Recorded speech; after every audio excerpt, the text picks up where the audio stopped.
مذہبی نفرتوں کا شکار مت ہو. ہماری نسلوں میں بڑے دکھ سے یہ باتیں کہہ رہا ہوں کہ جیسی نفرت میں نے پاکستان میں دیکھی ہے مذہب کی، پوری دنیا میں کہیں نہیں دیکھی. مذہب کا اختلاف کب نہیں تھا؟ میرے نبی کی موجودگی میں صحابہ میں اختلاف تھا، نبی کی موجودگی میں اختلاف تھا. اختلاف ختم ہی نہیں ہو سکتا. محبت کرنا سیکھو، محبت کرنا سیکھو، محبت کرنا سیکھو. تم اپنے نبی کی سیرت اٹھا کے دیکھو، منافقوں کو گلے لگایا. عبداللہ بن ابی مرنے کے قریب ہوا. عبداللہ بن ابی غلیظ ترین انسان اور جہنم کے سب سے نیچے.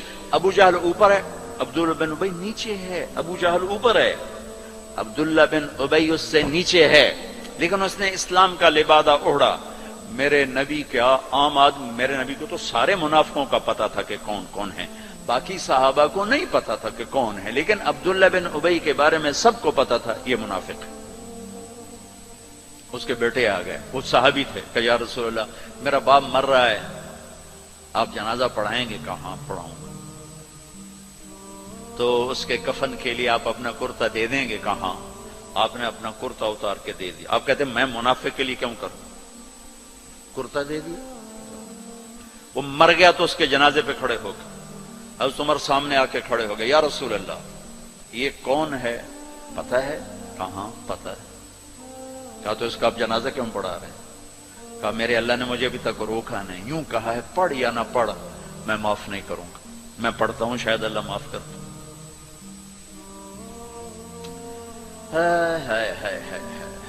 ایک جگہ تھا وَإِن تَسْتَغْفِرْ لَهُمْ 70 مَرَّةً فَلَن يَغْفِرَ اللَّهُ لَهُمْ. اے میرے نبی 70 دفعہ پڑھ دے جنازہ میں پھر بھی معاف نہیں کروں گا. تو میرے نبی نے فرمایا ہے اگر میرا اللہ کہتا کہ اے میرے محبوب اگر آپ 70 دفعہ ان کے لیے دعا کریں گے جنازہ میں معاف کر دوں گا، تو ہم نے کہا میں اس کم وقت کا 70 دفعہ جنازہ پڑھا دیتا. اس کے امتی ہو کر سلام کا جواب نہ دیں، ایک دوسرے کے پیچھے نماز نہ پڑھیں اور کفر کے فتوے لگائیں. اور آپ نے پڑھا دیا اور فرمایا ابھی مجھے اللہ نے روکا نہیں، اختیار دیا ہے شاید بخشا جائے. وہ اس کی میت کو لے کر گئے، وہ جلدی نکل گئے، اب ذرا پیچھے رہ گئے، تو اس کو قبر میں اتار دیا تھا. ہم نے کہا باہر نکالو. اس کی میت کو باہر نکالا، اپنا لعاب اپنی انگلی پہ لگایا اور اس کے منہ میں ایسا ڈالا کہ شاید اللہ اس کی تو فعل ہی اس کی بخشش فرما دے. اس منظر کو دیکھ کر 100 منافق کلمہ پڑھ گئے. 100 منافق کلمہ پڑھ گئے. میرے بچوں ایسے علماء کا اعلی کار مت بنو جو تمہیں دست و گرے باں کر دیں، جو تمہیں مسلمان کو کافر پیش کریں. مسلمان بنو، مومن بنو، مسلمان بنو. اللہ نے ہمارا نام یا مسلم رکھا یا مومن رکھا. میرا تیرا تعارف ایمان ہے، اسلام ہے. ایک دوسرے سے ایسی نفرت، امت تو ختم ہو گئی، گروہ بن گئے، فرقے بن گئے، ٹکڑے ٹکڑے ہو گئے. تو اللہ کی مدد کس پر آئے؟ کس پر آئے؟ کیوں آئے؟ ادھر مذہب کے نام پہ نفرت اور ادھر تہذیب کے نام پہ ننگا پن اور ناچ آوارگی.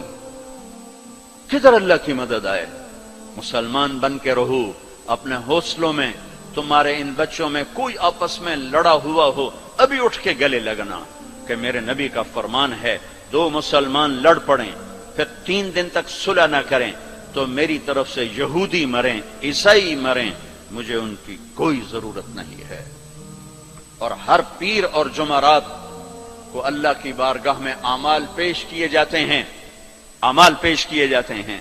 جب 2 مسلمان، 2 عورتیں، 2 مرد، 2 نوجوان، 2 لڑکیاں، 2 لڑکے، 2 بھائی، 2 پڑوسی آپس میں لڑے ہوئے ہیں، سلام دعا نہیں ہے، جب تک یہ توبہ نہیں کرتے مجھے ان کا کوئی عمل قبول نہیں ہے. میرے بچوں میں نے حوصل لائف گزاری ہے. ہم تو جانور تھے اور اس زمانے میں ایسے تبلیغ کا کام بھی نہ تھا. میں نے تمہیں پہلے بتایا کہ 2-3 لڑکے اقبال حوصل کے لان میں نماز پڑھ رہے ہوتے تھے، وہ باغیچے میں نماز کا کسی کو پتہ ہی نہیں تھا. اب تو ماشاءاللہ بہت بہار ہے. لیکن ایک بات یہ تھی کہ مذہب کا بھی پتہ کوئی نہیں جانتا تھا فرقہ کیا ہوتا ہے، اور یہ وہ فرقہ ہے، یہ وہ فرقہ ہے. سب مسلمان بن کے رہتے تھے، ہوتے غافل تھے، پتہ کچھ نہیں تھا. تو آج تو ماشاءاللہ بہت بیداری ہے. اللہ تعالیٰ آپ کو جزائے خیر عطا فرمائے. محبت سے رہو، الفت سے رہو، نفرتوں سے. ہماری آپس میں لڑائیاں ہوتی تھی، مذہب کے نام پر نہیں، سیاست کے نام پر نہیں. ویسے ہی وڈا کون ہے، میں وڈو دا میں چودھری ہوں دا میں وڈا ذمہ دار دا پتر، میں وڈے ذمہ دار دا پتر، اس پہ لڑتے تھے. ویسے کبھی مذہب کے نام پہ ہوں اور کبھی سیاسی، ایسا کبھی نہیں تھا. ہمارے ایک وارڈن آئے، طالب صاحب رحمت اللہ علیہ، بڑے نیک استاد تھے لیکن تھے بڑے سخت. یہ استادوں سے کہتا ہوں ڈنڈے نہ اٹھاؤ، محبت کے پھول دو.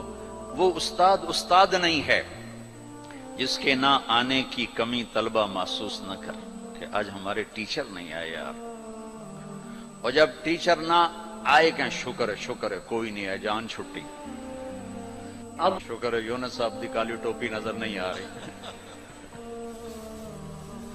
جان چھٹی. وہ استاد نہیں ہے.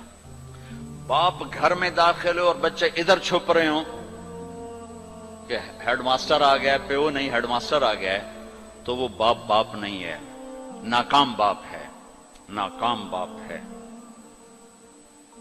جس کو دیکھ کر بچے لپکیں نہیں، بڑے یا چھوٹے. جس ماں کی کمی کو اولاد محسوس نہ کرے، جس باپ کی کمی کو اولاد محسوس نہ کرے، وہ ناکام والدین ہیں. ڈنڈا، سختی، یہ میرے نبی کا طریقہ نہیں ہے. محبت محبت محبت.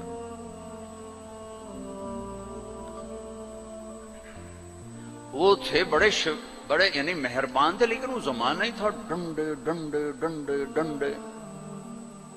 کان پکڑو ڈنڈے، کان پکڑو ڈنڈے. سختی سے بچے جھوٹ بولتے، اور استاد کی سختی سے لڑکا جھوٹ بولتا. والدین کی سختی سے اولاد جھوٹ بولتی. والدین اپنے بچوں سے دوستی لگانے کے بجائے ماں باپ بن کے دکھاتے ہیں، تو وہ اوروں کو دوست بناتے ہیں. جب وہ اوروں کو دوست بناتے ہیں تو وہاں سے غلط فیڈ ہوتا ہے، پھر غلط راہوں پہ چلتے. چوتھی جماعت میں پڑھتا تھا. ماسٹر شفیع صاحب رحمت اللہ علیہ ہمارے استاد تھے. بڑے مہربان، ہمدرد، لیکن بہت سخت، بہت مارتے تھے. سردیوں کے دن تھے اور ہم کوئی 20 لڑکے تھے چوتھی جماعت میں. میں بیٹھا تھا 12ویں نمبر پر، اور انہوں نے سوال لکھایا سلیٹ پر. کوئی اوکھا سا سوال تھا، وہ کسی کو نہیں آیا. پہلا لڑکا اٹھا، سوال غلط، ٹھو ٹھو ٹھو ٹھو ٹھو ٹھو. میں نے دیکھا مجھے بھی نہیں آتا، میرے پسینے چھوٹ گئے. میں کہہ لے آج خیر کوئی نہیں. پھر دوسرے کی باری آئی، ٹھو ٹھو ٹھو ٹھو ٹھو. پھر میں نے سوال کو سوچنا چھوڑ دیا کہ میں جان بچانے کے لیے سوچنے لگا کہ آج میں جان کے میں بچاؤں کہ ڈنڈے نہ پڑیں. اب وہ قریب آ رہے ہیں اور میرا کمپیوٹر ادھر چل رہا ہے، یا اللہ کہ میں آج بچا سوٹیں تو بچا سوٹیں تو بچا. جب رہ گئے نا کوئی 3 لڑکے تو ایک دم میرا کمپیوٹر کھل گیا. ہماری تہذیب ثقافت گاؤں کی یہ تھی کہ ہمارے ٹیچروں کو والد صاحب گندم بھیجتے، چاول بھیجتے، گھی بھیجتے، مکھن بھیجتے. موسم کے پھل، آم ہے، کنو ہے، مالٹا ہے، امرود ہے، مٹھا تھا، لیمو تھا، بہت کچھ. بڑا باغ کا بڑا شوق تھا. اور مرچیں، نمک، ہر چیز جاتی تھی. اور کوئی یہ رشوت نہیں ہوتی تھی. یہ وہ ہمارے والدین سعادت سمجھتے تھے کہ بھئی ہم اپنے بچوں کے استادوں کی خدمت کریں، سعادت سمجھتے تھے. اب میں سوچ میں پڑا بھئی اب میں کیا کروں. تو کوئی موسم کا پھل سامنے کوئی نہیں، کنک بھی کوئی نہیں، چاول بھی کوئی نہیں. ہن میں کی کرا؟ تو مجھے یاد آیا کہ مرچیں ہیں. میں اٹھا، جب 3 رہ گئے، چوتھا میں، تو میں اٹھا. میں کہا استاد جی ابا جی آندے پیان کل مرچاں توڑے گھر اپڑ جیسا. انہوں نے کہا ٹھیک ہے میرا پتر، ٹھیک ہے، تو بیٹھ جا، تو بیٹھ. میں ڈنڈوں سے بچ گیا. یہ جھوٹ مجھے کس نے بلوایا؟ میرے استاد نے بلوایا. بچہ تو ایک یہ پھول ہوتا ہے، اس کو یوں تھپڑ مارو تو یہ مسئلہ جائے گا.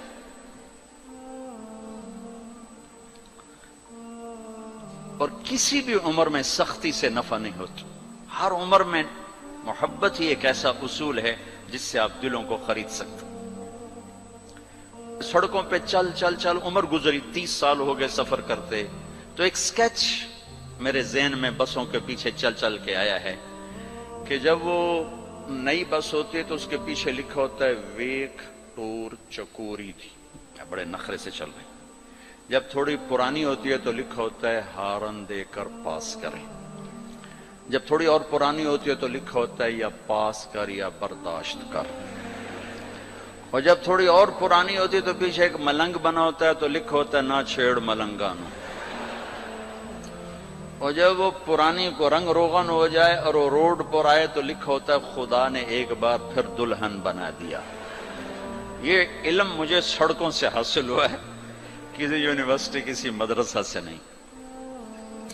ایک دفعہ میں ایک کوسٹر کے پیچھے جا رہا تھا اور میں اپنا مطالعہ کر رہا تھا، پڑھ رہا تھا سامنے والی سیٹ پر. پڑھتے پڑھتے ایسے میری اوپر نظر اٹھی تو ایک کوسٹر کے پیچھے گاڑی تھی. میری نظر پڑی تو اس کے پیچھے 2 بول لکھے ہوئے تھے، 2 جملے.